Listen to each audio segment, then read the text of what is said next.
Hello friends, welcome to India education centre. CGL की test series को आगे बढ़ाते हुए आज हम 16 अगस्त शिफ्ट 2 को डिस्कस करेंगे।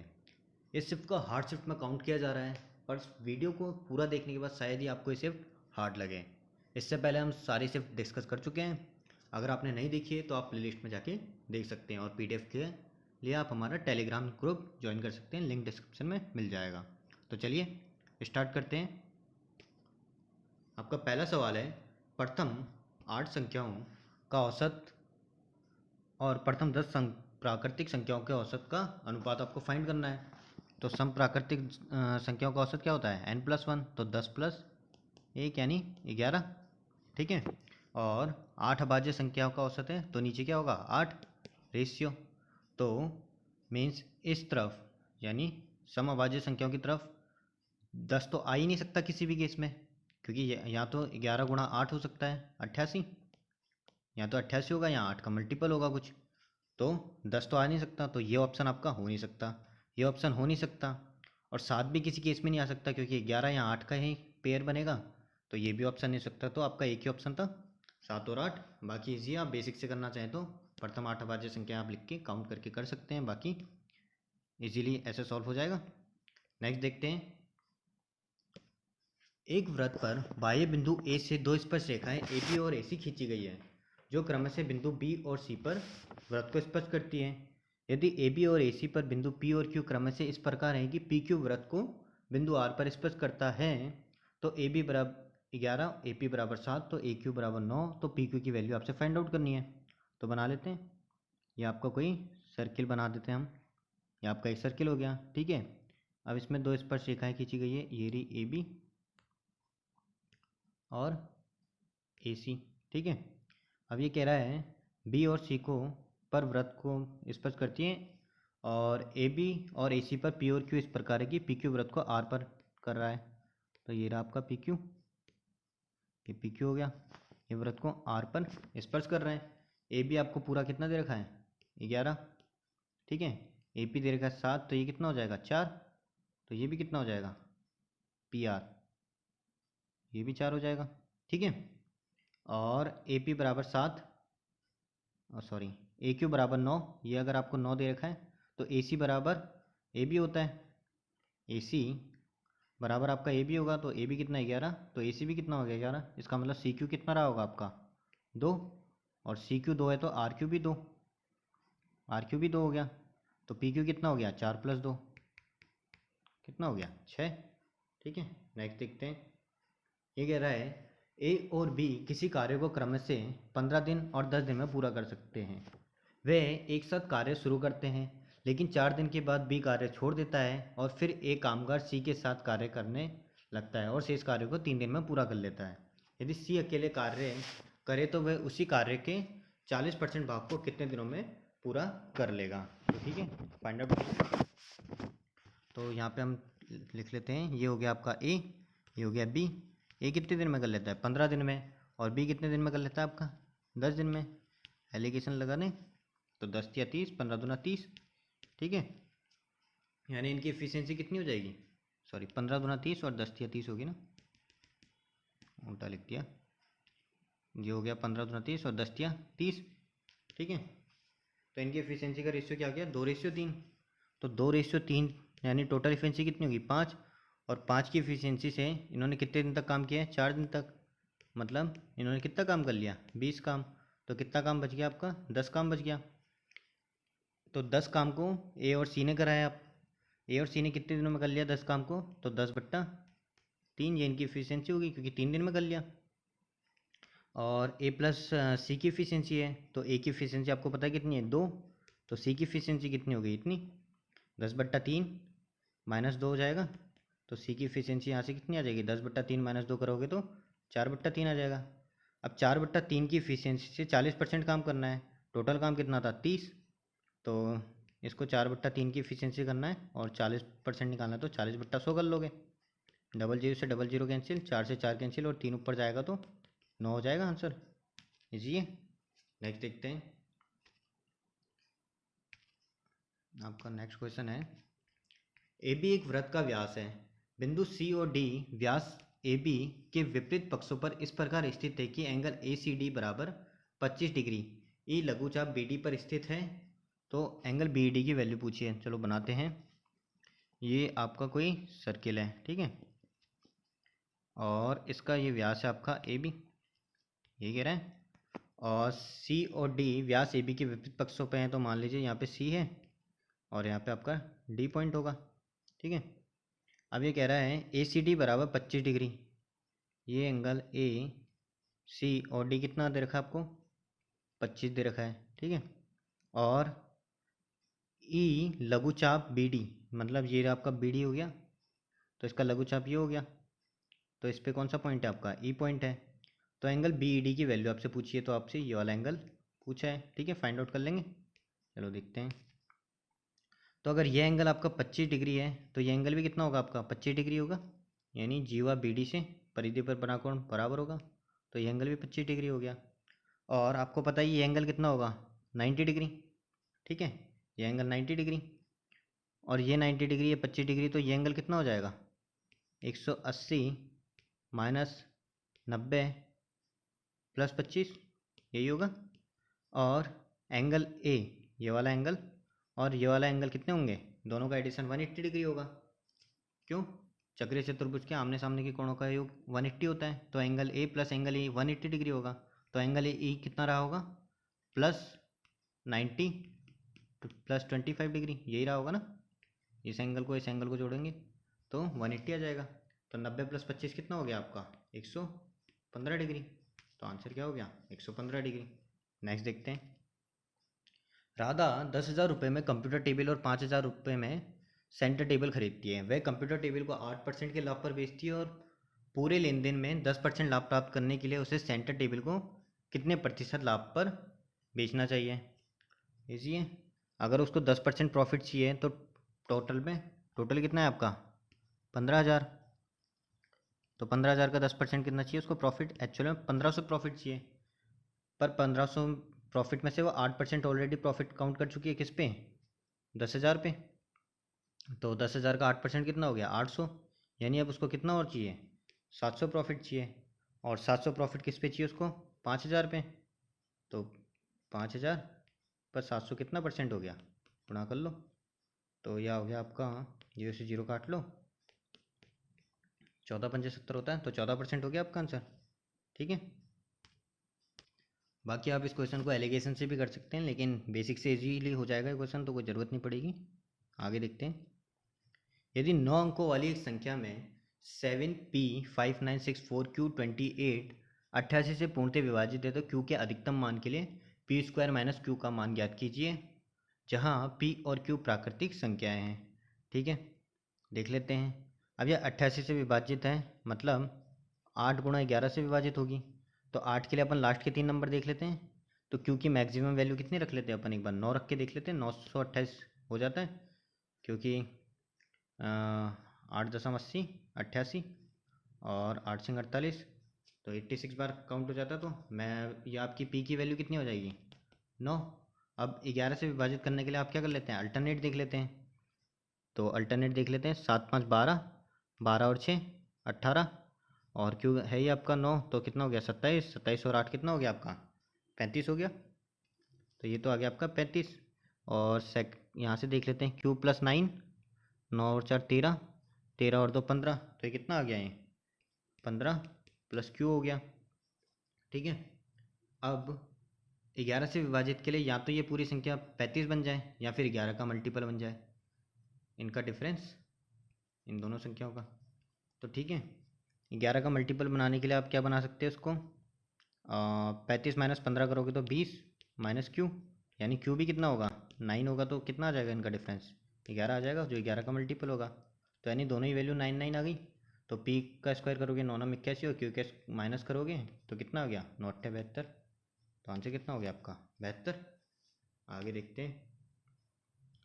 कोई राशि साधारण ब्याज की निश्चित दर पर 3 वर्ष बाद 14,880 रुपये और 5 वर्ष बाद 16,800 रुपये हो जाती है, तो उस राशि के लिए 10% वार्षिक ब्याज दर पर 4 वर्ष में प्राप्त साधारण ब्याज आपको फाइंड आउट करना है। तो देख लेंगे। इन दोनों का डिफरेंस देखोगे तो कितना हो गया वो? 16,800 में से 14,800 घटाओगे तो 2,000, और 80 और घटाओगे तो 1,920। 1,920 कितने साल में मिल रहा है ये? 2 साल में। तो एक साल में कितना मिला होगा? एक साल में आपको 2 नाम 18, 2 6 12, 960 रुपये। और 3 साल में, 3 साल में मिला होगा आपको 9 27, 0 6 12 6 18 की 8 कैंसिल, 1 27 था वही 28, 2880। यानी 3 साल में 2880 ब्याज मिला होगा। तो प्रिंसिपल कितना होगा? 14,880 माइनस 2,880, यानी प्रिंसिपल कितना रहा होगा आपका? 12,000 रुपये। यही रहा होगा प्रिंसिपल। अब इस प्रिंसिपल पे 10% की दर से 4 वर्ष का साधारण ब्याज करना कर लेंगे। कितना परसेंट हो गया? 40%। 12 चौक 48, 48 तो आपका आंसर हो जाएगा। नेक्स्ट देखते हैं, डी आई का क्वेश्चन है। फिर देखते हैं, ए बी सी तीन दुकानदार किसी समरूप वस्तु पर 4820 का मूल्य अंकित करते हैं। ए बी और सी अपनी वस्तु पर 20-20, 25-15, 30-10 की क्रमागत छूट देते हैं। तो कौन सा दुकानदार अधिकतम छूट देता है और कितनी छूट देता है? तो एडिशन सबका 40 है, 20-20 40, 15-25 40 और 30-10 40। यानी आपको सक्सेसिव डिस्काउंट में क्या होता है? A plus B minus A B. यानी अब ए बी जिसका सबसे कम होगा उसी की छूट सबसे ज़्यादा होगी। ठीक है। तो ए बी सबसे कम किसका है? तो ये 20-20 400 हो गया, 25-15 250, प्लस 125 375, और 30-30 300। यानी ये वाली छूट सबसे कम होगी।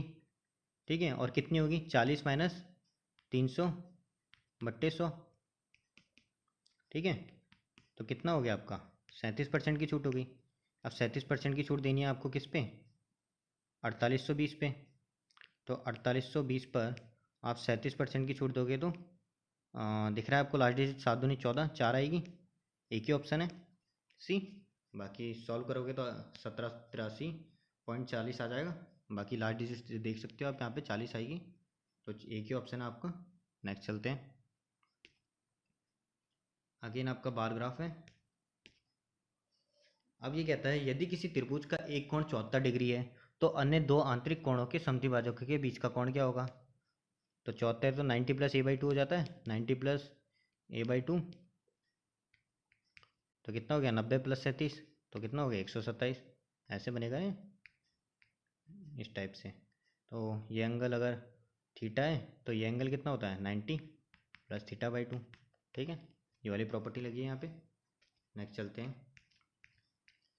त्रिभुज ABC में AB बराबर 20, BC बराबर 21, AC बराबर 29 है। तो cot C plus cosec C minus 2 tan A आपको फाइंड आउट करना है। तो ठीक है, 20 21 29 आपको पता ही है ट्रिपलेट होता है, बना लेते हैं। ये हो गया आपका ABC। तो इसमें विकर्ण कौन सा है आपका? AC। तो ये हो गया 29, तो B ये हो गया। और AB आपको दे रखा है 20, BC आपको दे रखा है 21। तो अब आपको फाइंड आउट करना है कॉट C। कॉट C कितना होता है आपका? कॉट होता है आपका कितना? आधार बट्टे लंब। तो 21/20 हो गया। कॉसेक C कितना होता है? कर्ण बट्टे लंब। तो कर्ण तो कितना हो गया? 29। और लंब कितना हो गया आपका? 20। और माइनस है, सॉरी, -2 tan A। तो tan A के लिए थीटा यहाँ पे होगा। और ये कितना होता है? लंब बट्टा आधार। तो इसके लिए लंब कौन सा हो जाएगा? 21 होगा। इसके लिए लंब 21 होगा tan A के लिए। और आधार कितना होगा? 20। ठीक है। सॉल्व कर लेंगे तो कितना हो गया? ये हो गया आपका 21 प्लस 29, या फिर इसको ऐसे लिख लो 29/20। 21/2 21/20 है, और एक प्लस का है तो माइनस 21/20 बचेगा। ठीक है। तो कितना बचा? 8/20। 4 से काट लो, 4 दूनी 8 और 4 पंचे 20। ठीक है। तो आपका आंसर कौन सा हो जाएगा? 2/5। नेक्स्ट देखते हैं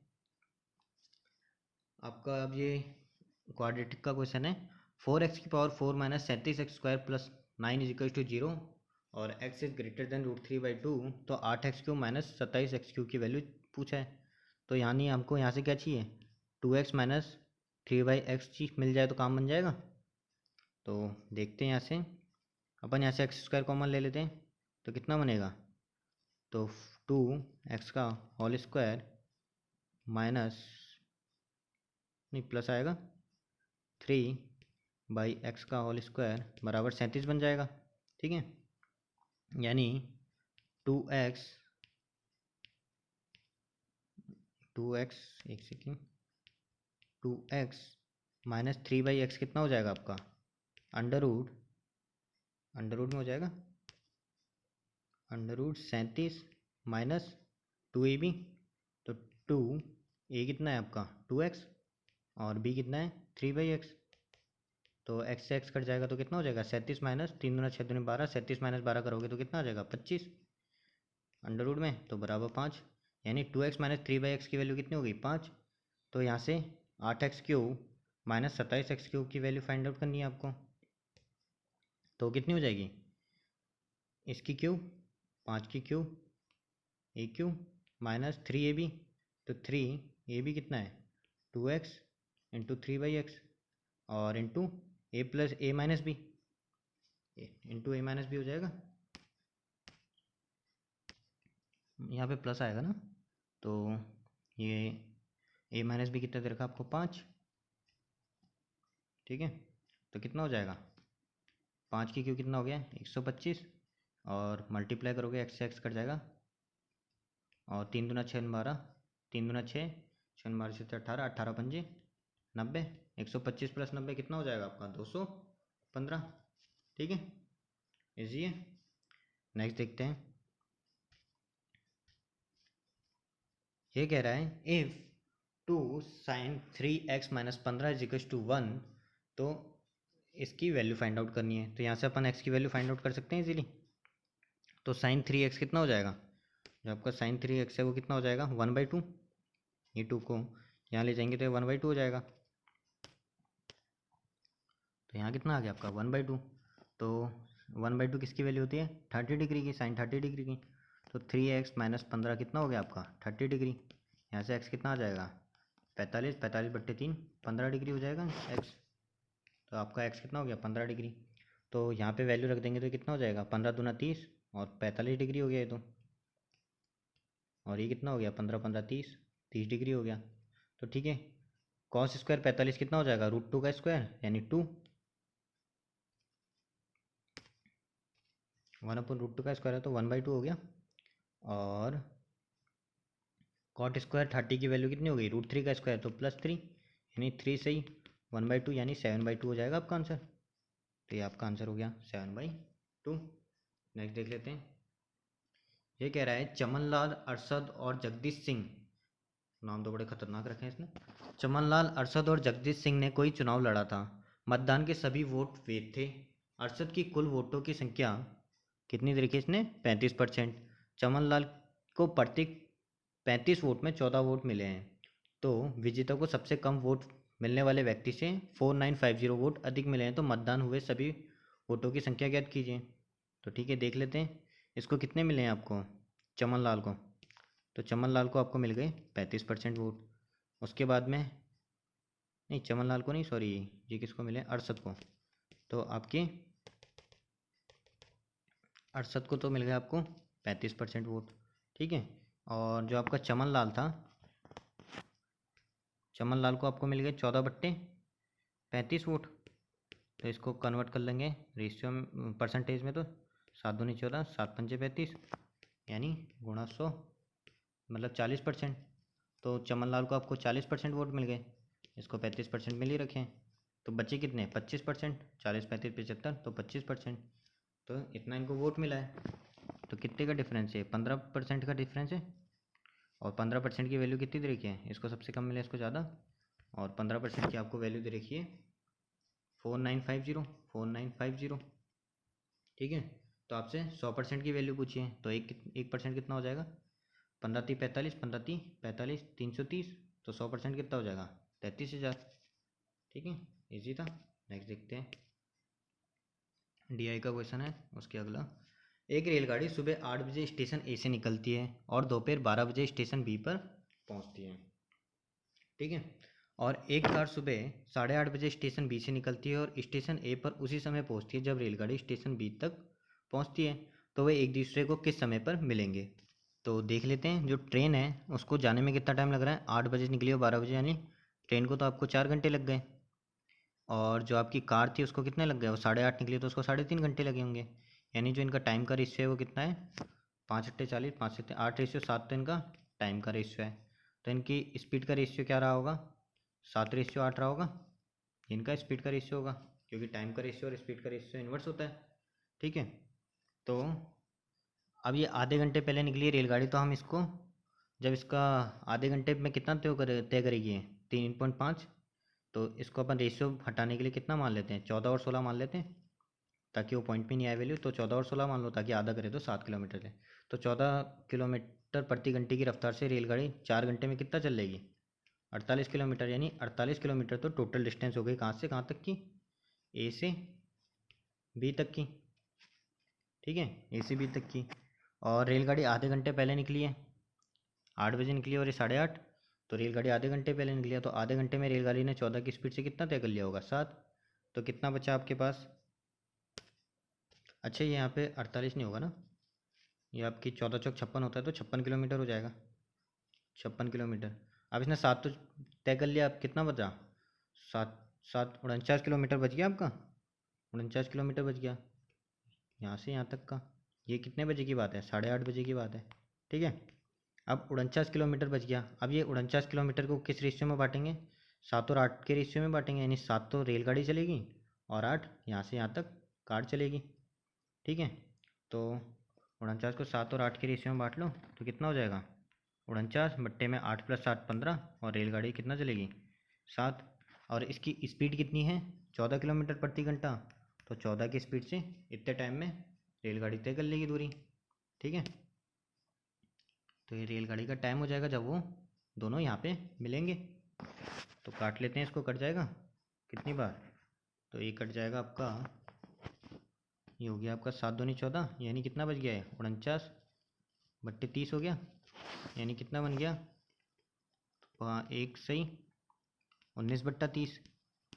और इसको मिनट में कन्वर्ट करेंगे तो गुणा 60 कर लो, 30 दूना 60, यानी 1 घंटे और 38 मिनट बाद मिल जाएंगे, 1 घंटे 38 मिनट बाद दोनों इस पॉइंट पे मिलेंगे, 1 घंटे 38 मिनट बाद।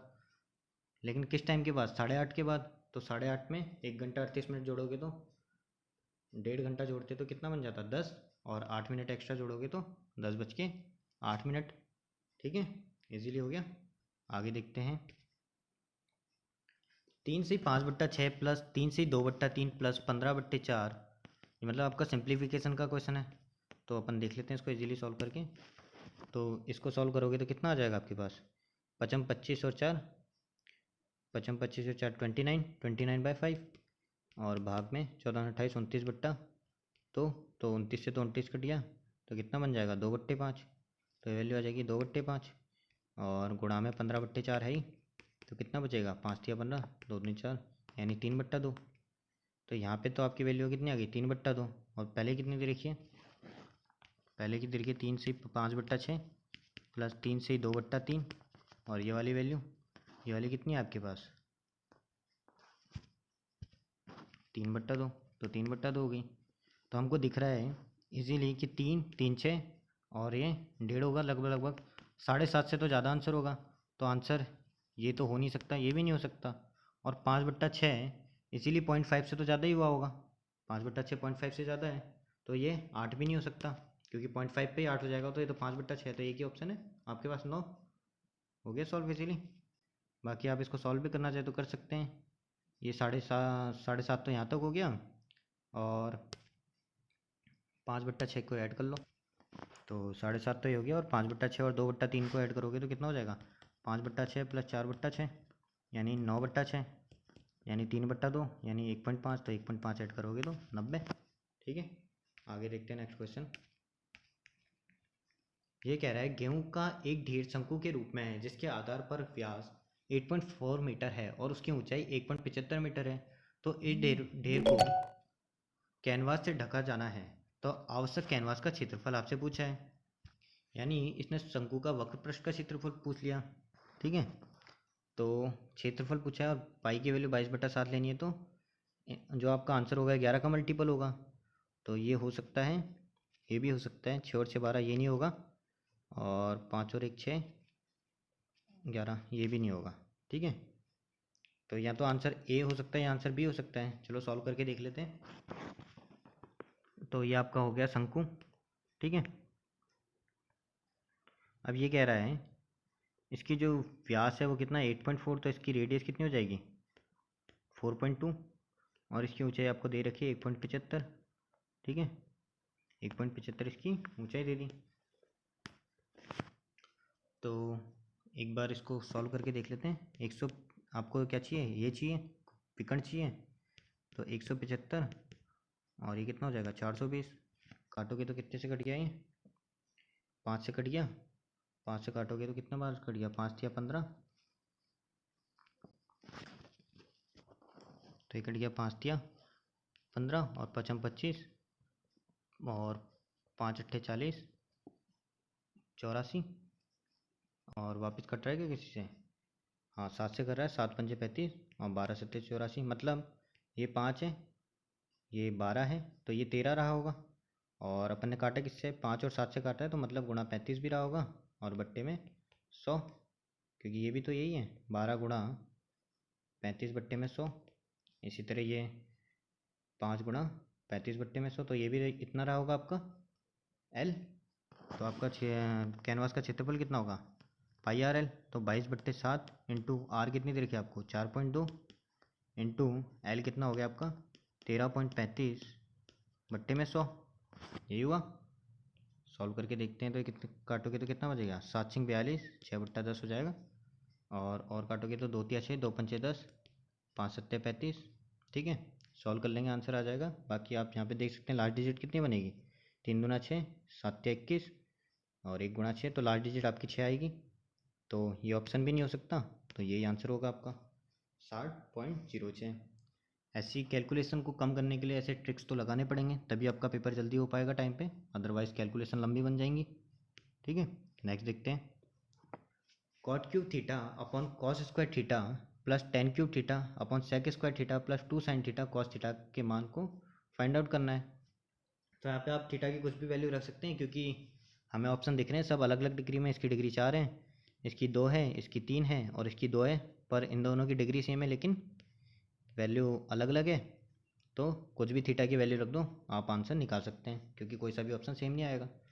तो मोस्ट प्रोबेबली तो अपन 45 रखते हैं तो सबसे बेस्ट है, क्योंकि कॉट 45 कितना हो जाएगा आपका 1, कॉसेक 45 कितना हो जाएगा √2, तो √2 यानी 2 और 10 क्यूब 45 1 और ये भी कितना हो जाएगा 2 प्लस 2 और 1/√2 और 1/√2 तो कितना हो गया 2। तो आप सॉल्व करेंगे तो कितना हो गया आपका 2 हो गया। अब 2 देखना 45 रखने में किस में आएगा, इस पे रखोगे तो कितना आ जाएगा √2 इंटू √2 2, इस पे आ रहा तो ये सही है, बाकी किसी में आएगा नहीं, फिर भी रख के देख लेते हैं। कॉसेक इसमें स्क्वायर है तो 2 का स्क्वायर हो जाएगा 4, तो ये तो वैसे ही नहीं होगा। और यहाँ पे 1/√2 होता है, तो यहाँ पे भी 2 आना पॉसिबल नहीं है और ये पे भी पॉसिबल नहीं है, तो एक ही ऑप्शन है। ठीक है, नेक्स्ट देखते हैं। त्रिभुज ABC में बिंदु D AB पर स्थित है, ठीक है, तथा EF BC पर इस प्रकार स्थित है कि DF AC के समांतर है और DE AF के समांतर है। यदि BE बराबर 4 और CF बराबर 3 तो EF की लंबाई आपसे पूछ लिए। ठीक है, बना लेते हैं। अभी कह रहा है एक त्रिभुज है, ये रहा आपका, ऐसे है आपका कोई त्रिभुज, ठीक है, A B और C। ये कह रहा है इसमें E और F BC पर कोई बिंदु हैं, तो मान लिया हमने ये हो गया आपका E और ये हो गया आपका पॉइंट F, और वह इस प्रकार है कि या और AB पे आपके कोई पॉइंट दे रखा है आपको D, ठीक है, और DF पैरेलल AC, तो DF किसके पैरेलल दे रखा है आपको AC के पैरेलल दे रखा है DF, ठीक है, और जो आपका DE पैरेलल दे रखा है वो किसके दे रखा है AF के, तो ये आपका हो गया DE किसके पैरेलल AF के पैरेलल। ठीक है, तो आपसे वैल्यू दे रखी है किस किस की, BE की वैल्यू दे रखी है आपको 4, ठीक है, CF की वैल्यू भी दे रखी है आपको 3, तो आपकी EF की वैल्यू आपसे पूछिए, तो फाइंड आउट कर लेंगे। देखते हैं, तो देखते हैं हम पहले ट्राइंगल DE DBE और ट्राइंगल ABF लेंगे, ठीक है, ट्राइंगल ABF लेंगे, तो इसमें क्या हो जाएगा आपका DB अपॉन AB किसके बराबर हो जाएगा, क्योंकि सिमिलर ट्राइंगल है तो D B upon A B किसके बराबर होगा, B E upon E F को अपन एक्स मान लेते हैं, तो बी एफ, तो बी ई कितना है आपका 4 और बी एफ कितना हो गया आपका 4 प्लस एक्स, ठीक है यही होगा। और अब अपन दूसरी बार में एक ट्राइंगल ले लेते हैं, ये वाली भुजा वो है आपकी पैरेलल दोनों, तो यही ट्राइंगल ले लेते हैं, कौन सा, डी बी एफ, कौन सा ट्राइंगल लिया है हमने, डी बी एफ, और दूसरा ट्राइंगल कौन सा लिया है, ये वाला ए बी और सी, ठीक है ए बी सी लिया है। तो ये कितना हो जाएगा, ये again D B upon A B, तो D B upon A B अपन ने लिख ही रखा है, वह किसके बराबर हो जाएगा आपका, ये वाला ट्राइंगल है तो बी एफ कितना है आपके पास 4 प्लस एक्स, और इस बी सी कितना हो जाएगा आपका 4 प्लस एक्स और 3 7 प्लस एक्स, ठीक है यही हो जाएगा। अब आप इस इक्वेशन में एक्स की वैल्यू पुट कर सकते हैं, क्योंकि आपको एक्स की वैल्यू फाइंड आउट करनी है, तो एक्स की जिस वैल्यू पर सेटिस्फाइड कर जाए वही होगा आंसर। तो देख लेते हैं, एक्स बराबर 5 रख के देखोगे तो 5 4 9 होगा यहाँ पे, और 4/9 बनेगा, और यहाँ पे 5 4 9 और 7 5 12 9/12 बनेगा, तो यानी 4 तो आ ही नहीं सकता, अगर 9/12 आ रहा है तो 5 आंसर नहीं होगा। दूसरा देखते हैं 2, तो 4/6 और 4 2 6/9, काट के देख लो तो 2 2 4 2 3 6 2/3 और 3 2 6 3, तो आपका दो आंसर सेटिस्फाइड कर जाएगा, बाकी कोई ऑप्शन सेटिस्फाइड करेगा नहीं, आराम से वैल्यू पुटिंग से हो जाएगा। यहाँ से आगे देखते हैं, अब ये कह रहा है a minus 12/a+1, a minus 12/a equals to 1, तो a² प्लस 16/a² का आपसे वैल्यू इसने पूछा है, ठीक है। तो यहाँ से पता चल रहा है कि कॉमन लेने में कोई फ़ायदा नहीं है, क्योंकि ये वैल्यू बन नहीं पाएगी, तो अपन इसको क्वाड्रेटिक में बना लेते हैं, तो लेंगे क्वाड्रेटिक बना लेंगे, तो बनाते हैं तो ये कितना बन जाएगा, a² माइनस 12 बराबर ए बनेगा, ठीक है। तो ये कितना बन जाएगा, a² माइनस ए माइनस 12 इज इक्वल टू 0 बन जाएगा। अब 12 के ऐसे फैक्टर करने हैं जिनको गुणा करने में तो -12 आए और ऐड करने में -1 आए, तो क्या क्या हो जाएंगे आपके -4 और 3 हो जाएंगे, ठीक है। तो दोनों में एक एक का भाग लगा दो और साइन चेंज कर दो, तो क्या हो जाएंगे 4 और -3, ए के दो फैक्टर आ जाएंगे 4 और -3, लेकिन ए आपको 0 से बढ़ा दे रखा है, तो ये 4 ही आंसर होगा, 3 तो हो नहीं सकता, 3 काट लो, वैल्यू रख लो, 4 का स्क्वायर 16 प्लस 16/4 का स्क्वायर 16, तो कितना हो जाएगा आपका आंसर 17, ठीक है। नेक्स्ट देखते हैं, दिया गया क्वेश्चन है नेक्स्ट, हरदे अपना गुल्लक खोलता है और 1 2 5 और 10 मूल्य वर्ग के सिक्के इस अनुपात में मिले, यदि कुल 72 सिक्के हैं तो उसके सिक्कों के रूप में गुल्लक में राशि फाइंड आउट करनी है, ठीक है। कुल 72 सिक्के बताए तो ऐड कर लेंगे, 10 5 15 16 17 और 1 18, तो कितने हो रहे हैं 18, और 18 की वैल्यू क्वेश्चन में कितनी दे रखी है 72, मतलब 4 गुना, तो सारे सिक्के कितने हो जाएंगे 4 4 गुना, तो ये 40, ये 20 और ये 8 और ये 4 इसी में होंगे, ठीक है। 1 रुपये के 40 सिक्के तो 40, और 2 रुपये के 20 सिक्के तो 40, 5 रुपये के सिक्के तो 8 सिक्के तो 40, और 10 रुपये के 4 सिक्के वो भी 40, तो कितना हो गया 160, ये आपका आंसर हो जाएगा। नेक्स्ट देख लेते हैं, ये कह रहा है 16√³ माइनस 81√3y³ भाग this x² plus by² plus cxy है, तो इसकी वैल्यू आपको फाइंड आउट करनी है, ठीक है।